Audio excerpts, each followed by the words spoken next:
I'd like to welcome our first speaker, Marianne Hubner. Thank you for coming. I prepared these presentations for a breadth of people, but faculty, research faculty, graduate students, administrative staff, academic staff, so we can skip depending on your interests. The statistical collaborations encompass a couple of things. From the beginning, thank you, from the beginning of a study in the design, that covers a lot of things that need to be straightened out. From data management analysis, we provide support for grant proposals, for dissertations and theses, and we offer workshops on statistical topics and software. The ones for this semester, there's a flyer at the back that you can take, the workshops. There are a number of case studies that we put up on the website, and the breadth is across machine learning on electronic health records, climate studies of Lake Chad, the African lake with water levels, some politically charged issues like the Detroit sexual assault kit that hadn't been tested before, growth in sports medicine and physiology, heart imaging, genetic variations, and a whole slew of other types of case studies. These are just the ones we put every once in a while up some on other website to explain a little about it. The research cycle is, I make this into a circle because you might start with an overall research plan.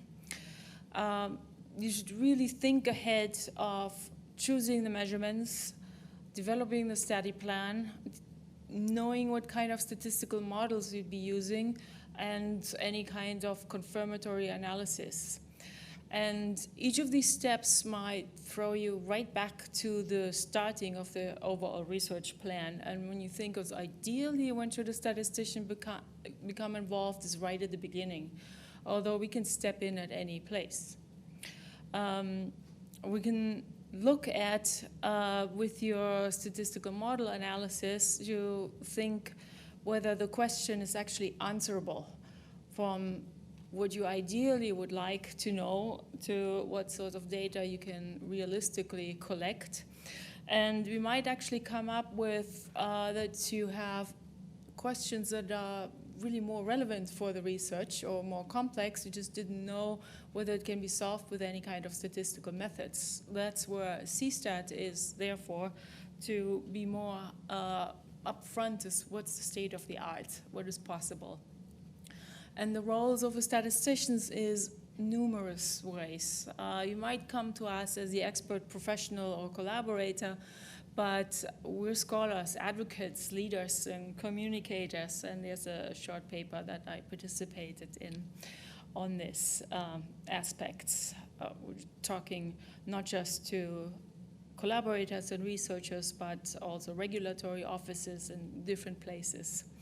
This is a screenshot of our website, and you can go there if you want it. I'm going to talk you through the process, how you get best in touch with us. You can just click on schedule a meeting. This will bring you to this site. You can either schedule a meeting with the statisticians, both affiliated with MSU, also external clients. The register for workshops is possible here also. And then we'll ask you a couple of questions, such as what's your title, and a brief project descriptions. We'll be looking for what help you might need from a statistician. And I will ask a couple more questions of which aspects you help need, which type of software, if you have any preference you would like to use. We need to remind you of the responsible conduct of research, because if you have data, we need to know the IRB number before we can touch it. Then you can just submit, and what happens after you submit this intake form, then it gets an automatic email that you've submitted it, and it will get to myself or the associate director. We may have some questions to ask you, Or we might send you to the scientific review committee that is within CSTAT. It's a statistician. We'll look at it from a statistical point of view. Or that's very rare so far. Or we might assign a lead statistician who would then contact you, the PI or whoever email was given. And then there is a big circle of meetings or case notes or interim reports or proposal drafts. This will all be sorted out in the first meeting with the statisticians, just where you want to go, how far you want to go, what you need help with. And then hopefully we'll have some scholarly products. The scientific review committee comes in that if we feel you would like to see something for a grant proposal, don't really have CSTAT involvement, and you would like to critique it, there would be a fee involved with this sort of service unless you have a memorandum of understanding from a sponsoring college. To prepare for the first meeting, I have on the CSTAT website a resource page. It says Beginner's Guide for Research, which lays out some of these steps as well. Clearly state the research aims and questions and hypotheses. There's a lot of things that can be done before the meeting to make it most efficient, and this is one of them. And during the meeting, you might change your mind on some of questions that you'd like to ask. And also let us know what the relevant milestones and deadlines are. We have a tech date field on the intake form also, because that will tell us, oh, you need it next week, and then we can tell you right away that's impossible for us right now with a workload, or, well, we can try to do a little bit.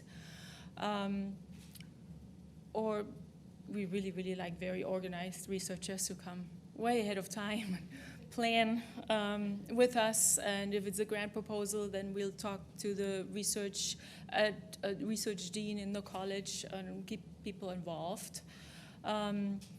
It helps for your own organization, for your own focus, to come up with 1 to 3 key references of your work. Just where does it fit in what's already published? A description of the research methodology used, the experimental procedures, or any other interventions.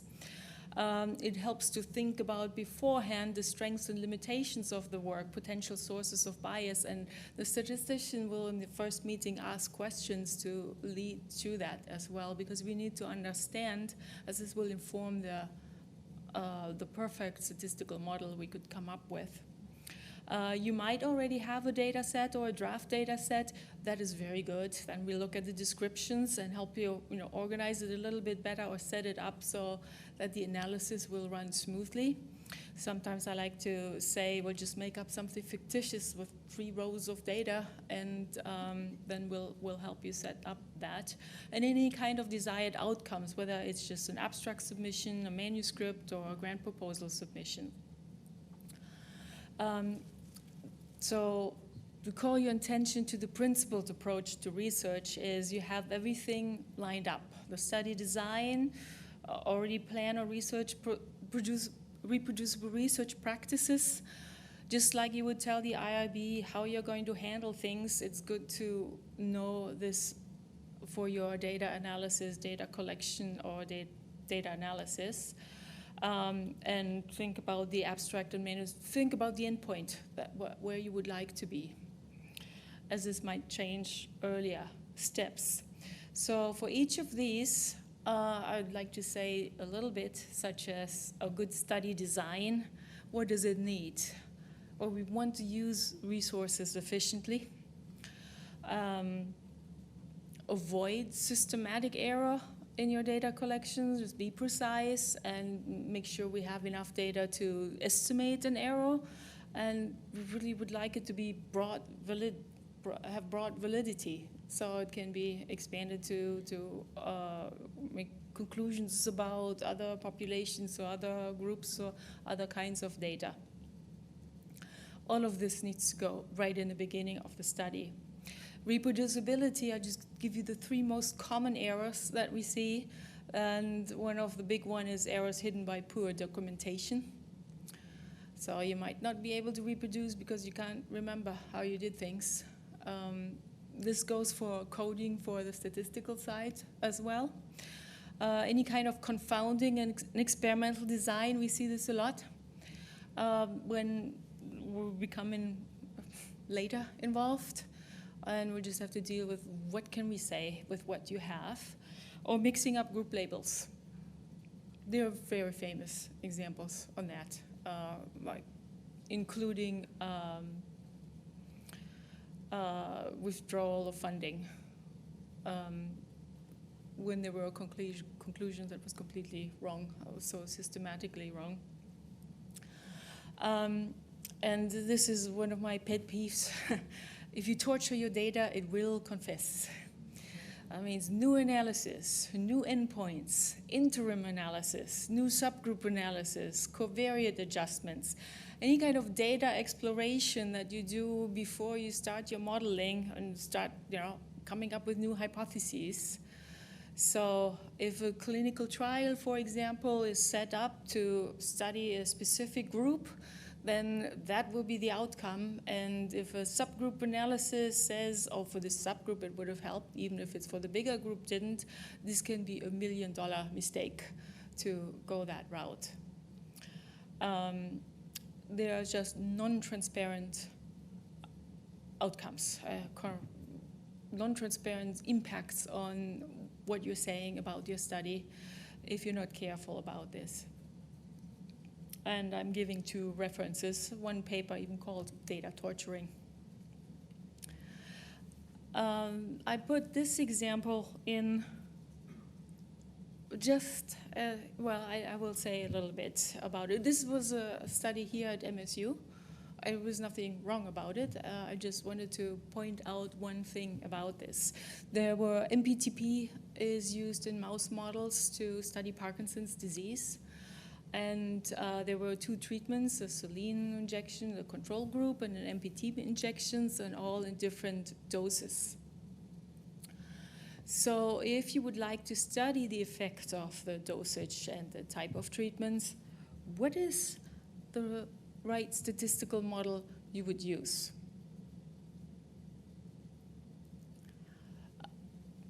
I won't put anybody on the spot. I will tell you that each and every one of them is correct, depending on what is your hypothesis. So we would compare all dose treatment combinations. That's a factorial design, and this is how the model would look.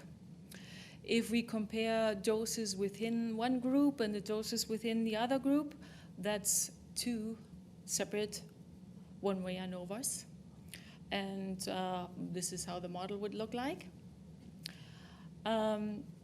If we compare the doses, such as the change in response for the different doses, such as 5 milligram from MPTP to 5 milligram from the Saline, or 10 milligram MPTP to 0 milligram as the control, this is a one-way ANOVA. You just have 5 levels. And as it turned out, so in the conversation with the researcher, we found this is actually what the researcher wanted. And we don't really know is right in the beginning until we have a conversation. So it is helpful to run this by statisticians. There are workshops that are free to the MSU community that we offer every semester, such as art tutorials, different topics, and flyers in the back with what we're doing this semester. Brand new is going to be the R certificate course. So that consists of 5 modules starting after spring break. For that one, there will be a cost. And we are thinking about a consulting course across different units, sort of a crash course in August before the semester starts. We're not very far with that, but there's a lot of interest. I would like to particularly point out how important it is to really stay up to date and always continuous quality improvement. So since the summer, we have a CSTAT Quality Academy, which is internal. but we look at different things. So they develop best practices. We have a weekly staff meeting that's been ongoing. So at this staff meeting, even any of the statisticians can bring it, and we discuss it in the group, whether there are some things there was a problem in the study, or it's more complex than we thought, and a mentoring of the graduate students who are at CSTAT. So like in the CSTAT Quality Academy, that's once a month. That's why I interferes with this one meeting, Brian, to identify and prioritize opportunities, how to make things streamline processes, make it more efficient, to look at future statistical needs. That's where we have the CSTAT Advisory Board who will help us to see what is happening across MSU. As I said, the CSTAT staff meeting will look at what problems what are the current cases, and mentoring. We're very proud of the graduate students who work at CSTAT. We'll get very, very careful mentoring. It's one of the reasons why I want a consulting crash course in August before the new semester starts, is we will likely have all new graduate students next fall. There are cases by college, and there are some colleges who use more. They have staffing agreements with CSTAT. Up to now, we've like 200 cases. In any given week, about 100 are open cases. About 60 grant proposals per year, about 65 finished dissertations. I looked at how long does it take to accompany a graduate student with a thesis or dissertations.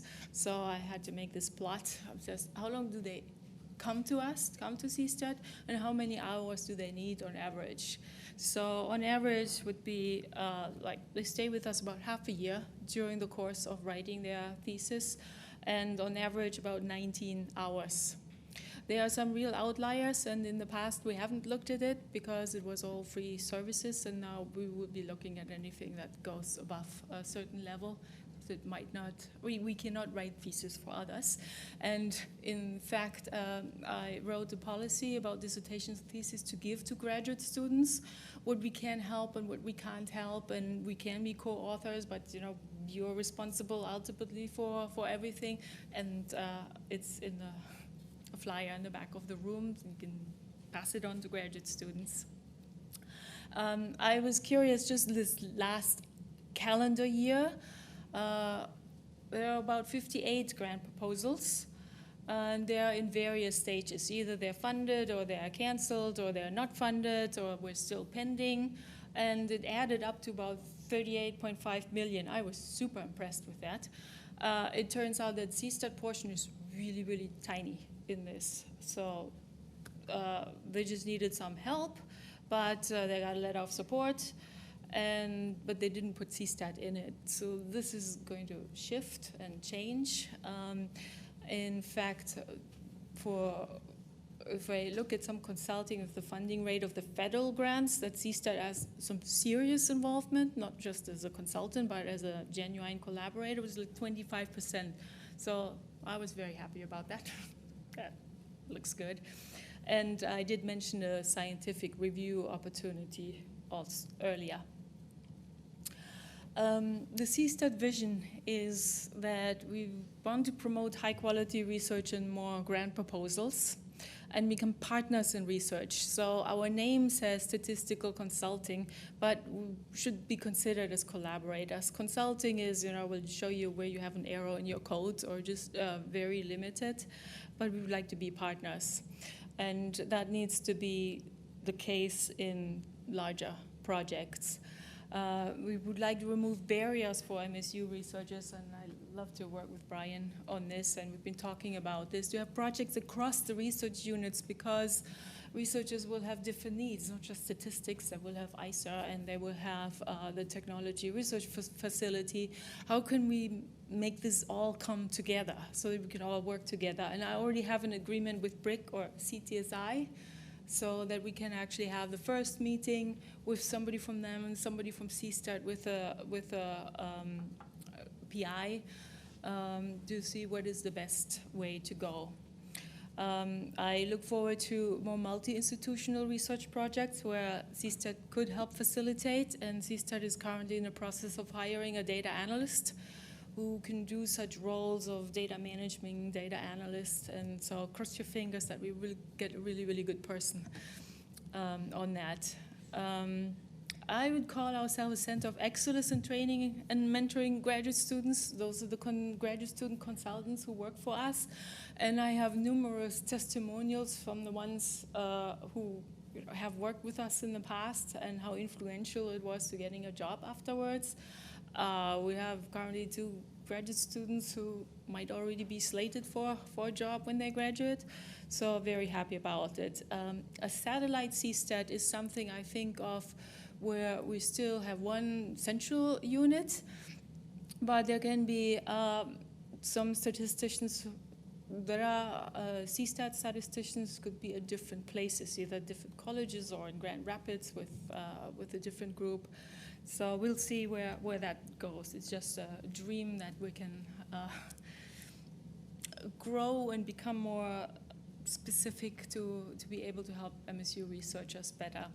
We have some organizational chart, which is, the research team, the center research team is supported by service staff, just a research administrator and administrative assistant. Those are the permanent people. And on the other hand, we have sponsors, talk to different research units, and we have a research CSTAT advisory board. It also includes an external person so that we can provide the best experience. Here's our website, cstat.msu.edu. We have a number of colleges and Office of Research of Innovation are the main sponsors of CSTAT to make it all possible. Some colleges have staffing agreements with us and are really, really happy about that. Some other colleges provide some funds, and we have a memorandum of understanding. So members of those units will have some limited free hours with CSTAT, and with others we negotiate contracts. Thank you very much, and please let me know if you have any questions. Thank you. Brad. How would an investigator that wanted to employ a CSTAT statistician on a project, how would he or she approach you? Okay, you can actually email us directly, or I know you walked in later, but the slides will be available. There's an intake form on the website that you can just go through, and then we meet and we negotiate a contract and see how that would work. Good, thank you. Which length of time and such. Thank you for sharing that. Several times you mentioned data management. Could you give us 2 or 3 elements of what's in your mind when you say data management? Yeah, in my mind, data management is a hobby horse of mine. It's actually an active research area, initial data analysis, and I'm involved with an international group of biostatisticians, Stratos Initiative. We laid out a framework for that goes from metadata to data cleaning and data screening, as all needs to happen before statistical modeling. I would really, really like to work more with a library because you're the absolute expert since Aristotle on data librarians or something. So I really hope to get more connections there. Thank you.